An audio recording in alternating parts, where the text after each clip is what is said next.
Students, subject name है applied mechanics. Next chapter है बल विश्लेषण। पहले चैप्टर में हमने इंट्रोडक्शन की बात की थी, अब नेक्स्ट चैप्टर है बल विश्लेषण। तो बात करते हैं बल विश्लेषण की। तो बल विश्लेषण क्या होता है? जब हम किसी पिंड या वस्तु पर जो भी हमारा बल लग रहा होता है, अगर हम उन बलों का संयोजन कर दें या निश्चित दिशाओं में उसका विघटन कर दें, तो इसी क्रिया को हम बल विश्लेषण कहते हैं। यानी कहने का मतलब है कि कोई बल हमारा किसी एंगल पर या किसी कोण पर कार्य कर रहा है और हम उसका संयोजन कर दें या उसकी दिशाओं में विघटन कर दें, इस क्रिया को हम बल विश्लेषण कहते हैं। नेक्स्ट बात करें बल निकाय की, यानी सिस्टम ऑफ फोर्सेस की। तो बल निकाय क्या होता है? बलों के जितने भी विभिन्न समूह होते हैं यानी ग्रुप होते हैं, उसी को हम बल निकाय कहते हैं, या एक से अधिक बलों के समूह को हम बल निकाय कहते हैं। इसमें सबसे पहला है समतलीय बल निकाय। समतलीय बल निकाय यानी सिस्टम ऑफ कोप्लेनर फोर्सेज। इसमें क्या होता है? इसमें जितने भी बल निकाय होते हैं उनकी जो क्रिया रेखा होती है वो एक ही समतल में होती है, उससे हम समतलीय बल निकाय कहते हैं। ठीक है। समतलीय बल निकाय भी ये 3 प्रकार के होते हैं: समतलीय संगामी बल, समतलीय असंगामी बल, समतलीय समांतर बल। यानी समतलीय बल निकाय किसे कहते हैं? जहाँ पर जो भी बल निकाय है उसमें जितने भी बल लग रहे हैं उनकी क्रिया रेखाएं कैसी हो? एक ही समतल पे हो। कहने का मतलब है कि एक ही प्लेन पर, एक ही समतल पर कार्य कर रहे हों, तो उन्हें हम समतलीय बल निकाय कहते हैं। बात करते हैं समतलीय संगामी बल की। समतलीय संगामी बल क्या होता है कि एक ही समतल में लगे ऐसे बलों का निकाय जिसके सभी बलों की क्रिया रेखाएं किसी एक ही बिंदु से होकर जाती हैं अथवा एक ही बिंदु पर मिलती हैं, समतलीय संगामी बल निकाय कहते हैं। जैसे हमने डायग्राम चित्र में दिखाया है। कहने का मतलब है कि कोई भी एक समतल है, एक ही समतल पर लगे जो ऐसे बलों का निकाय जिसमें क्या हो, जो हमारा ये बिंदु दे रखा है इसमें क्या है, इसकी जो बलों की क्रिया रेखाएं हैं वो एक ही बिंदु से होकर गुजर रही हैं और एक ही बिंदु से होकर जा रही हैं और एक ही बिंदु पर आकर मिल रही हैं, तो इसी को हम क्या कहते हैं? समतलीय संगामी बल निकाय कहते हैं। क्योंकि बल निकाय हम किससे कहते हैं? विभिन्न समूह के। तो यहाँ पे F1, F2, F3, F4, F5 ये क्या हैं? विभिन्न प्रकार के बल यहाँ पर लग रहे हैं। दूसरी बात करें, दूसरा है इसमें समतलीय असंगामी बल। समतलीय असंगामी बल उस ऐसे बलों का निकाय जिसके बलों की क्रिया रेखाएं ना तो किसी एक ही बिंदु पर प्रतिच्छेद करती हों और ना ही परस्पर समांतर हों, बल्कि विभिन्न विभिन्न बिंदुओं पर मिलती हों, समतलीय असंगामी बल कहते हैं। जैसा हमने चित्र में दिखाया है कि एक ही समतल में ऐसे बल लग रहे हैं जिनकी क्रिया रेखा ना तो एक ही बिंदु से प्रतिच्छेद कर रही हैं और ना ही परस्पर समांतर हैं, तो ऐसी क्रिया रेखा पर लगने वाले बल हमारे समतलीय असंगामी बल कहते हैं।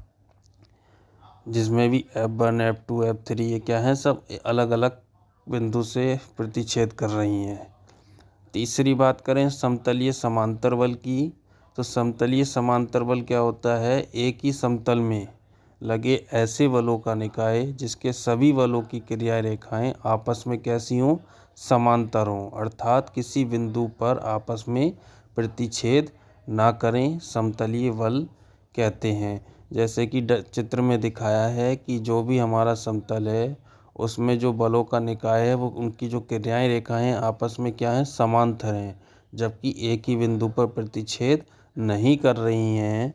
इन्हीं को हम समतलीय समांतर बल कहते हैं। ये हमने बल निकाय का पहला वर्ग पढ़ा था, जिसमें 3 प्रकार के होते हैं: समतलीय संगामी बल जो एक ही बिंदु से होकर गुजरती हैं, समतलीय संगामी बल जिनकी क्रिया रेखा एक ही बिंदु पर प्रतिच्छेद नहीं करती, ना ही वो समांतर होती हैं, और समतलीय समांतर बल में जिनके बलों की क्रिया रेखाएं आपस में कैसी हों? समांतर हों।